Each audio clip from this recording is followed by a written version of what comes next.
There are games that I've loved, and then there are games that completely took over my free time. It's safe to say that Splatoon Raiders has become one of those games. I finished the story, I kept playing. I started helping other players, I kept playing. I keep playing, and this is still going while I'm recording this. I'm gonna be playing some more after I finish recording this.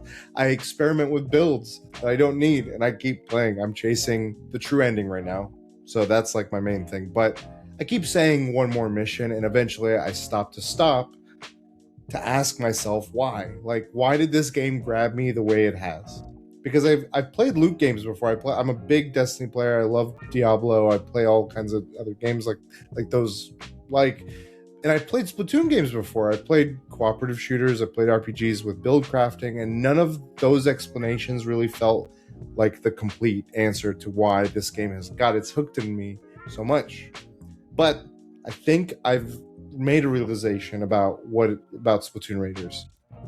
It was helping me understand what Splatoon has gradually been becoming for almost 10 years now.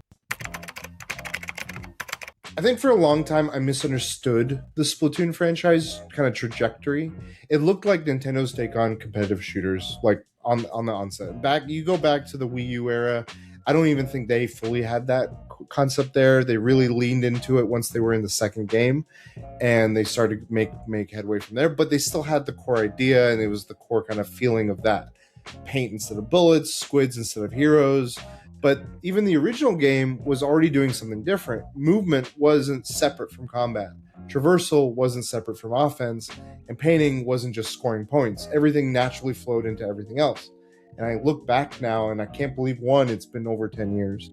But two, I think that philosophy has been there from the beginning. You kind of look back, like I said, about like Splatoon 1, it's your turf wars. It's doing all kinds of the aesthetic of like movement, going through everything. You can't go forward really in any meaningful way unless you splat everywhere. I'm going to be saying splat a lot. I'm sorry.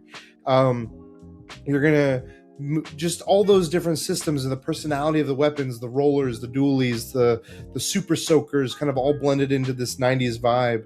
The stylistic identity kind of had over the realism, which is very Nintendo. We've seen that before with Mario Kart, with racing games, Smash Bros. With fighting games, and now Splatoon, right? But once I started looking at Splatoon in that way and kind of putting this all on the wall and just being like, okay, I'm connecting some of these historical dots now, I realized Nintendo hadn't been making, I would say, outright sequels, even though they technically are. But each new installment of Splatoon felt like they're expanding on the core idea of what is Splatoon. And Splatoon 2 didn't replace the PvP side of it or the turf wars of it. They really refined into it. But not only did they refine into it, they added a new mode. And that mode was Salmon Run. And I love Salmon Mode. Salmon Mode, I spent a lot of time playing Salmon Mode. For those that aren't familiar, this is a cooperative PvE mode, and suddenly that same movement and weapon systems kind of worked in the same space. You just applied it to a new game mode. And then the DLC that followed even built on it further, and Splatoon 3 pushed it even further with kind of both of those really fleshing out the world and the lore and the music and the different types of attire, like the cosmetic game that this game always really leaned into. The characters mattered more. Nothing was really background anymore. Every new game or new installment to this was like, what else can this foundation support? What else could it go on to? Like I said, like Salmon Run was this PvE mode that like you could only do on certain times, and you would build out your gear. They didn't really flesh out any of the other mechanics too much. You had your gear, you had your shirt, you had more customizability in the fashion, and because so much of those games were very jet set radio, very 90s hip hop kind of aesthetic, mixed with this weird post-apocalyptic kind of thing. The community is super cool and rad, and it's really become a fervent base of like music, the fan art, the Picto Chat-esque like messages people would always leave in the lobbies when you entered a Splatoon game. And then the Splatfest. Like, man, Splatfest made my weekends. It made weekends in general. Like I remember dog sitting for a friend, and I spent the whole weekend. I brought my Wii U over, and I just rocking out with the pup to play matches of werewolves versus vampires, and try to make sure the right side won. Leave in the comments which side do you think is the right side. And then there's the fashion, like I said, the culture. Like I would log onto the Nintendo app on my Switch and be like, all right, yeah, I want to make sure I get that shirt or that hat and really deck it out with all the gear and stuff I want. And this kind of brings me to the latest installment, the one that I've been obsessing over, Splatoon Raiders. Because as I'm playing this game, it doesn't feel like Nintendo suddenly decided to make a wholly different RPG game. It feels like the next step in this franchise is kind of evolving into new forms. Raiders puts the loot grind front and center. Builds, gears, tank types that adjust to play styles, mods for the gadgets, relics, everything under the sun.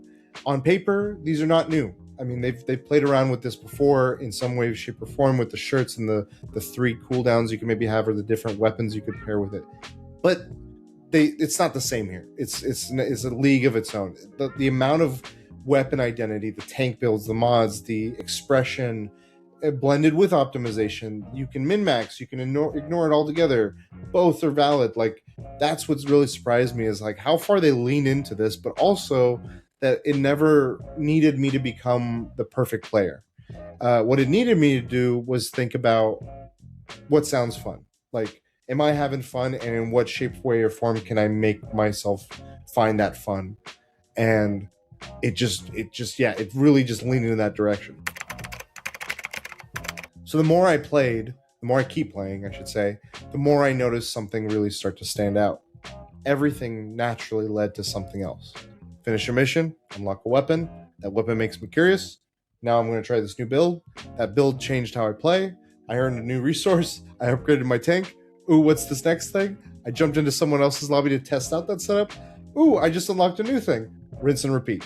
And I just was like doing that nonstop. And before I knew it, I looked up. I'm like, it's dinner time. I just woke up. Like, what the hell? It never felt disconnected. It's like, it feels like one continuous fluid motion. And again, it ties back to movement. Splatoon is always built around flow. Swimming becomes movement. Movement becomes combat. Combat becomes painting. Painting becomes just traversal as altogether, like you're roaming through these maps and regions.